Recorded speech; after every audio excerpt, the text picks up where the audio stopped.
Good morning, everyone. Happy Monday. I am Jen Bordeaux coming to you with another segment of Family Law Uncorked. And today I am joined by the fabulous partners and attorneys at New Direction Family Law, Elizabeth Stephenson and Sarah Hink. Good morning, ladies. Good morning, Jen. Morning. So Christmas is Thursday, or Christmas Eve is Thursday. Yeah, Thursday. It's a short week. Monday has already been crazy for us. But you guys have been exclusively practicing family law. Between the two of you, it's close to 30 years of family law experience. So you've been through a holiday or two with some clients over the years. And I'm sure through those years, there's do's and don'ts of divorce, period. But especially during the holiday, it can kind of conjure up some feelings. And, whether it's your first holiday separated, maybe you're facing some custody schedule during the holiday season. Or just some of the feels that you can get around the holiday season period. If it is your first or your 15th holiday separated, it sometimes can still have some do's and don'ts to go along with it. So we wanted to bring you guys in to talk about some things maybe that you've seen and some do's and don'ts that you've kind of come up with and advise your clients on to help make the holiday season a little bit smoother and reduce some of that stress. So with Christmas just a couple of days away and followed by New Year's, obviously, we'll hop right into it. Elizabeth, you want to kick us off with a do or a don't for those watching? Sure. And this is from personal experience too, not just from doing clients, but my child is now 18. We separated when he was 2. And one of the things I found out is if you have a custody order or a separation agreement, review it. Because a lot of times we alternate years, but this year I'm even going through my mind going, when do I have my child? Do I have it Christmas Eve or Christmas Day? And I cannot remember from one year to the next. So I've already made plans, and I've done that before when it's not really my year. And so that's disappointing for everybody. So check your order. If you need time or you want the switch, check with the other partner. A lot of times, if you have a good co-parenting relationship, you can vary from what's in your order or from your agreement. If you put it in writing and everybody's on board with that. So that's one of my first things is check and see when you have the kids and then make plans accordingly with that. Yeah, and keyword there is plan. So if you don't have an order already or a separation agreement and you're newly separated, try to plan in advance how you're going to do the holiday so it's not last minute and you're fighting over who gets the kids. If you're listening to this now and you don't have a plan, then yeah, you probably waited a little bit to the last minute because you're both going to want to spend time with the children, and you had your traditions, and this year is going to be completely different. And also be realistic about your plans and what you can make work and what you cannot make work. Don't feel like you have to force a unified Christmas together if people's emotions aren't going to make that very smooth for the children, and give each other a little bit of a break too. Right. Be respectful and know that, you might be mad at dad right now, but he still should get to see the kids around Christmas and the kids should still spend a little bit of time with him. So put your feelings aside for a minute and figure out what's going to work best for the kids. Right. And that's a good point, Sarah, is that Christmas isn't going to look like it looked like when you were together. It's not something that's going to happen. It doesn't mean you can't spend some time together, but you need to start new traditions. That and understanding that a lot of times the way it works is you get Christmas Eve every other year. And so, on the odd year, you got to start a new tradition about what you're going to do, probably starting at noon or 2:00 on Christmas Day. And that can be exciting in a way because now you're starting something completely new. So you're going to have to move away from the past and look forward to the future and start some new traditions. Yeah, that's great advice. And you might be celebrating Christmas on a later day with the children, the weekend after. A lot of schedules are that some person gets the full first half of the winter break for the children out of school, or a lot of times I advise my clients just not to share the holiday because that's a lot of kids. It's hard on kids. It's so hard on them. Wake up on moms and go through all the presents and then all of a sudden have to go across town and meet dad and have an exchange, and doing that all on the holiday sometimes can be a little bit too much. I agree. And make it not about yourself, even though I know you want to wake up with the kids. But just think about something new. Right. I agree. And put the kids first is the best advice that you can do. And think about it, man. I'm a kid. I get 2 Christmases, you got to swing it that way. You get double stuff and double days. And so you got to put a positive spin on it for your kids, even if you're feeling upset or low or kind of down about it, for sure. Yeah. And on that note, always give yourself a little bit of self-care around this time of year. That's good advice. great Yeah, advice. whether you're going through a separation, you've been divorced, or maybe you're happily married, it's still a very stressful time, even though it's surrounded by cheer and a lot of good memories. It's a stressful time getting presents for everyone, especially this year with the pandemic and everything. So just stop and give yourself a little bit of a break. Exactly. It's exhausting. It's like I was watching, I don't generally watch Christmas holiday movies, but I watched Bad Moms yesterday, and it just reminded me of what, especially I think mothers, me dads do it too, but moms sort of take on that burden of making everything perfect. And you just gotta let that go. You can't do that. And your kids don't necessarily want that, quite Yeah, frankly. They want to be with you and spend time with you, is right. what I would say. Doesn't need to be another job Christmas. It's supposed to be a time about spending, time with family. Obviously this year might look a little differently, but go ahead and plan Zoom activities perhaps, and how you can interact with your family if you can't be together physically this Christmas, and watch some movies on Netflix, chill That's out, right. and just try to make it a relaxing Christmas this year, because I think we all need it. I agree. I agree. You also might want to consider the in-laws, the other, grandparents, and that's a little difficult, or it's going to be different this year for sure. But if you separate, a lot of times you would spend it with the in-laws or your parents, and that's how your morning would go, or your Christmas Eve would go. And especially if you have to travel, it makes it hard because you may only have that 2 or 3 days or half a day up till Christmas. So you may not be able to continue that tradition, and you may have to travel at a different time during the year if you want to see folks outside the pandemic. Right, and you may need to say to your family, it's a new Christmas for this year for us, and regardless of what's been going on outside of the world, but we're going to have new traditions within our own extended family, and maybe I Right, can't make that trip anymore, and family's going to have to take turns coming to your house to celebrate. right. What would you say to, I have some families who have different religious beliefs, and so we're doing it, one may recognize the Jewish traditions and one the Christian traditions. And so I've been very fortunate that the parents honor that, and say, yes, you can have them on Christmas because that's important to you, and you can have them on Hanukkah or Rosh Hashanah because that's important to you. And I think parents need to sort of take that into consideration if there are differences in that way. Yeah, my experience has always been pretty easy to work with people who are coming together and have children together, and one's Christian faith and celebrates Christmas, or just celebrates Christmas in general, and someone is Jewish, and that seems to easily work. And I think as long as people respect each other and respect each Mhm. other's religions, or even if say they are Jewish, but they also want to celebrate what we've created as Christmas, Right, really the religious aspect of it, but the joy in seeing children open presents, and still understanding that that's in and of itself a big part of their life, and to right, share that. right, exactly. What Uh, other questions do you think people want to hear, Jen, or what can we answer for them?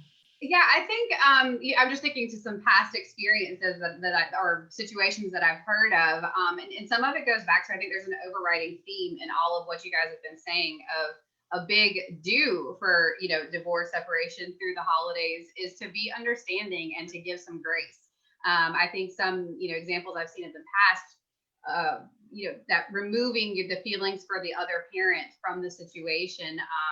I can remember, this has been years ago now, but a situation where a mom called in and was all up in arms because dad was saying that he wanted to meet at a different location to exchange the kids on the holidays, and she was like, I always end up driving here or there or whatever. And at that point, it's kind of going back and saying, okay, this might be within the order as far as the location is concerned, but let's take a step back and look at the bigger picture. And is it really that big of a deal to change the location? Barring any safety concerns and things like that, of course. But so I guess those small things. So what if there is? That's a good question there. What if there is something in the agreement, in separation agreement or custody order, that has those minute details in it, but the parties maybe want to alter that a little bit for an exchange, or maybe alter the time a little bit for who get, when the kids are with who. What would you guys think of that? Just to back up one step, and Sarah probably will agree with me on this, is I've asked people to be as specific as they can in their orders, because you want to know, a lot of people just want to say, oh, we're going to agree when we exchange, and it's going to be week to week, and I'm going to spend Christmas Eve, you're going to spend Christmas Day. Well, what does that mean? What time is that? What time are you going to pick up? when are you going to pick up, and how is that, who's going to go where, and how is that going to happen? And so that's a fallback. And that's what I want people to always remember, that if you want to change, if you want to modify that, you're the parents. And if that's, if on this particular Christmas, you want to change from 2 to 4, and you want to pick up at the Piggly Wiggly instead of the Lowe's Food Mart, that's okay. Just put it in a text and make sure that everybody's on board with that, because you can always vary from what's in that order or that agreement if you both consent to it. You can't unilaterally do it. Don't do that. But if you both consent and want to work around it, absolutely do that. And that's good, because that shows you can co-parent. I think that's a great thing. That's when our phones always start ringing and blowing up, like before a holiday, people can't agree on something and the order is, conflicted as to what's really supposed to happen. That always seems to, right before a holiday, we get tons of calls, emails from our clients. I think that the order says this, and then she says that. And you never think that people are going to disagree on language so much, but it happens. And what happens if they're not in school? Where's the pickup location? Right. They change on a weekday and a certain day. So clarify that. Take a look at your order and separation agreement, maybe a few weeks in advance, and ask your attorney for assistance if you are disagreeing with your co-parent about what's going to happen. Right. And if you, I always encourage people to use a shared calendar, whether it's Our Family Wizard or a Google shared calendar. So then it's up there. This is when we're going to exchange. Here's the time and where it's going to be. And then if you pull up the calendar and go, oh, that doesn't seem right, then at least we've got some heads up. Then contact the other parent or contact your attorney or whatever, so you can get clarification before 12 noon on Christmas Day, that you've taken care of it ahead of time. Right. Yeah. I love those shared calendars. I do too. Yeah. Another issue may be, you're at mom's house opening presents on Christmas Eve, and the kids want to take their presents with them to dad's. And for some reason, that seems to be an issue with some people. No, I bought that. It's going to stay here and you can't take it with you. What would you say to that, Sarah?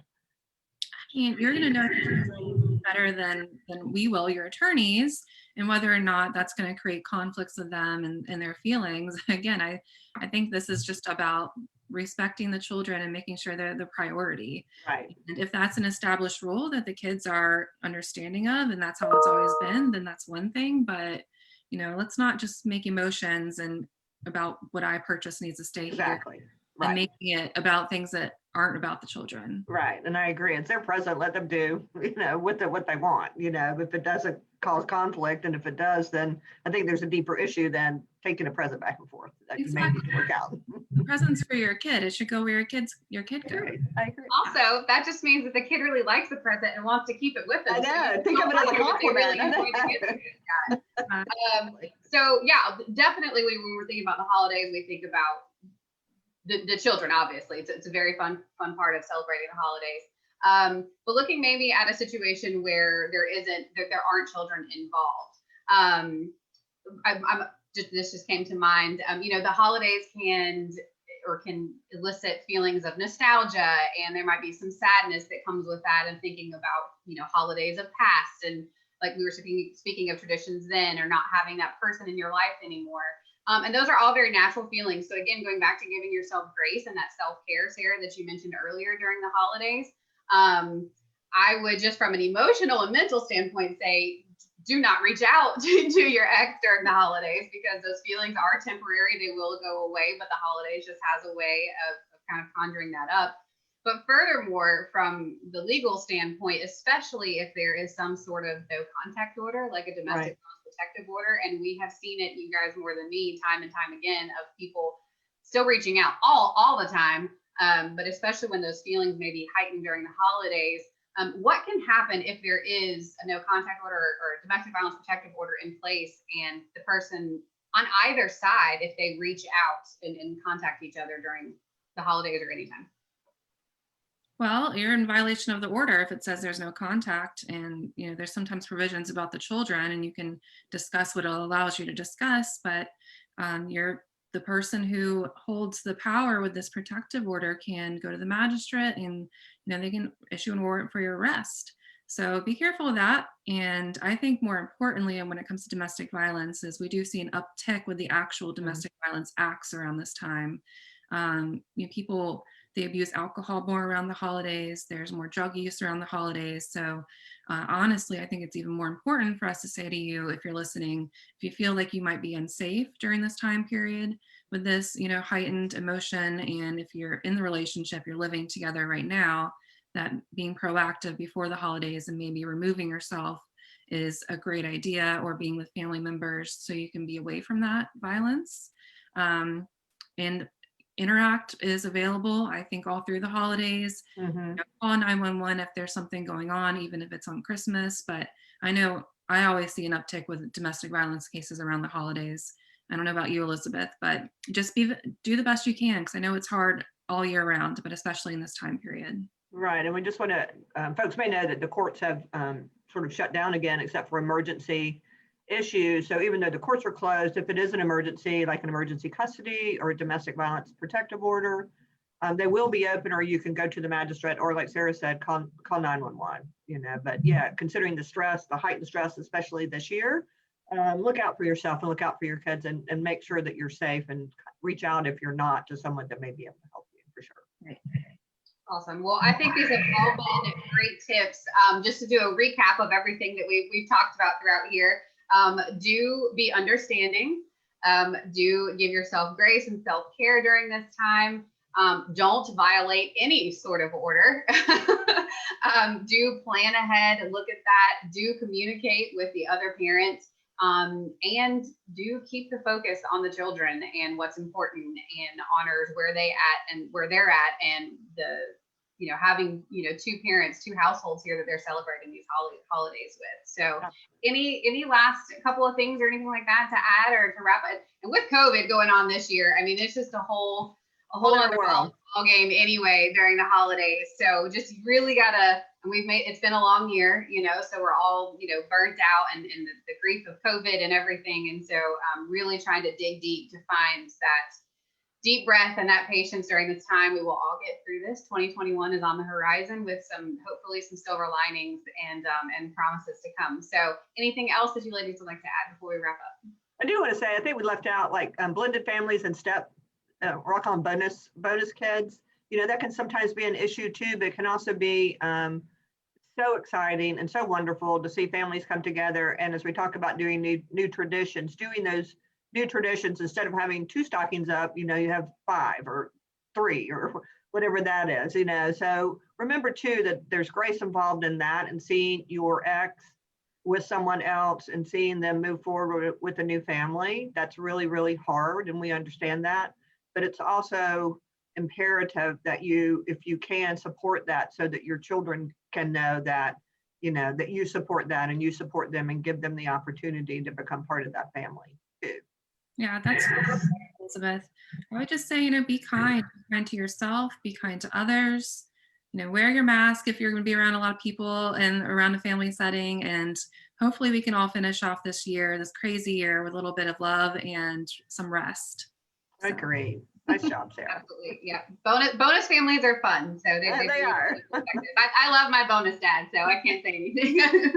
All right. Well, thank you guys so much for joining me today. Those of you watching now or later, please stay safe and healthy. And we wish you, the entire team at New Direction Family Law wishes you the happiest, healthiest holidays this season, and bringing in the new year. And this will be our last Family Law Uncorked for the year. And we will catch you in the new year. So thanks again, guys. Have a good day. Bye. Thank you. Bye. Bye.